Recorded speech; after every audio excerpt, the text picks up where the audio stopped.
पाटोदा तालुक्यातील आदर्शी गाव कुसळम येथे रात्री 1:30च्या सुमारास अज्ञात चोराने कुसळम येथे 2 घरे फोडली असून नागरिकांवरती चाकूने वार केले आहेत. यामध्ये महिला गंभीर जखमी झाली असून खासगी दवाखान्यात उपचार घेत आहे. सविस्तर माहिती अशी की कुसळम येथील योगेश हुजोलते यांच्या घरावर रात्री 1च्या सुमारास 4 ते 5 जणांच्या टोळीने घराचे दरवाजे तोडून घरात असलेल्या महिलांवरती चाकूने वार करत घरातील 1 लाख रुपयाचे दागिने व रोख स्वरूपात काही रक्कम सामान लुटले आहे. यामध्ये महिला गंभीर जखमी झाली असून पुढील उपचारासाठी खासगी दवाखान्यात दाखल केले आहे. तर दुसरे दत्तात्रय पवार यांचे अंमळे रोडवरील घर फोडले असून साहित्याची नासधूस करत पैसे व 50,000 रुपयाचे दागिने चोर गेल्याची माहिती दिली आहे.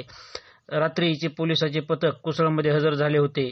अप्पर पोलीस सुनील लांजेवाल, एलसीबीचे वाघसाहेब, कुकलारे साहेब, fingerprint dog squad, PSI Rahul Patange, Doke साहेब, सानप तांदळे, सोनवणे इत्यादी कर्मचारी या घटनेचा तपास करत असून लवकर तपास लावा अशी मागणी होत आहे.